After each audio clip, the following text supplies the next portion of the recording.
ቢዝነሳችሁ ምንም ያህል ጥሩ ሁኔታ ላይ ቢሆን በአንድ ቅጥር ይሄ ሁሉ ሊቀየር ይችላል። ለዛ ነው ትክክለኛውን ሰው መቅጠር ምርጫ ሳይሆን ግዴታ ነው።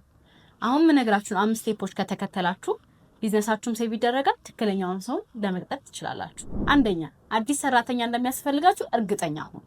እንደ ድርጅት አዲስ ሰራተኛ ከመቅጠራችሁ በፊት የተወሰኑ ነገሮችን ቼክ ማድረግ ግድ ነው። ለምሳሌ ሰራተኞች ለተከታታይ ሳምንታት ከ45 ሰዓት በላይ ከሰሩ እንዲሁም ደግሞ ድርጅታችሁ በተለያዩ አላስፈላጊ የስራ ጫና ምክንያት ኦፖርቹኒቲዎችን እያጣ ከሆነ እውነትም አዲስ ሰራተኛ መቅጠር ያስፈልጋቸዋል። ከዛ በፊት ግን ድርጅታችሁ ያለምንም ተጨማሪ ገቢ አዲስ ተቀጣሪውን የ3 ወር ደመወዝ መሸፈን እንደሚችል እርግጠኛ መሆን አለበት። እሺ፣ አሁን ስራ ለመቅጠር ዝግጁ ከሆናችሁ ለመቅጠር ሁለተኛው ስቴፕ ደግሞ ግልጽ የሆነ የጆብ ዲስክሪፕሽን ማውጣት። ብዙ ጊዜ ግልጽ ባልሆነ የጆብ ዲስክሪፕሽን ምክንያት ለቦታው የማይመጥነውን ሰው እንቀጥራለን። ሰው ትክክለኛና ግልጽ የሆነ የጆብ ዲስክሪፕሽን ለማውጣት አንደኛ የስራውን ታይትል ብቻ ሳይሆን የስራውን ኃላፊነት በግልጽ ማስቀመጥ፣ ሁለተኛ ከስራው ኃላፊነት በተጨማሪ ስራው በስነ ስርዓት ሲሰራ ያለውን ውጤት በግልጽ ማስቀመጥ። ከዚህም በተጨማሪ 100% አስፈላጊ የሆኑትን መስፈርቶችና ቢኖሩ ተመራጭ ናቸው የምንላቸውን ለይቶ ማስቀመጥ ያስፈልጋል። እሺ፣ አሁን የስራ ማስታወቂያ ዝግጁ ከሆነ ሶስተኛው ስቴፕ ደግሞ የስራ ማስታወቂያ የሚወጣበትን ፕላትፎርም መምረጥ። ከጋዜጣ ጀምሮ እስከ ሊንክዲን፣ ከዌብሳይት ጀምሮ ደግሞ እስከ ጆብ ቦርድ ድረስ ብዙ የስራ ማስታወቂያ የምናወጣባቸው ቦታዎች አሉ። እንደ አፍሪወርክ ያለ ፕላትፎርም የምትጠቀሙ ከሆነ ደግሞ ትክክለኛ የሆነውን ካንዲዴት እንድታገኙ ያግዛቸዋል። ስፔሻሊ ደግሞ አፍሪወርክ በጣም ብዙ ስራ ፈላጊዎች የሚገኙበት፣ ነፃ የማማከር አገልግሎት የምታገኙበት እንዲሁም ደግሞ ፈጣንና ለአጠቃቀም ምቹ የሆነ ፕላትፎርም ነው። የስራ ማስታወቂያው ከወጣ በኋላ ደግሞ ወደ ዋናውና አራተኛው ስቴፕ ደረሳችሁ ማለት ነው። እሱም የስራ ፈላጊዎችን ሲቪ ኢንተር ማድረግ ነው።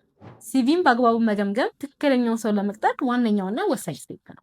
ለዚህም ደግሞ የተወሰኑ ነገሮችን በዋነኝነት ማወቅ ያስፈልጋል። ለምሳሌ ሰራተኞች ስራ ላይ ያላቸው አቋምና ለስራ ያላቸው ተነሳሽነት ከልምዳቸው ወይንም ከኤክስፔሪንሳቸው በልጦ መገኘት አለበት። ሁለተኛ፣ ስራ ላይ ሶፍት ስኪል፣ ሃርድ ስኪል እኩል ኢፌክት እንዳለው መገንዘብ ያስፈልጋል።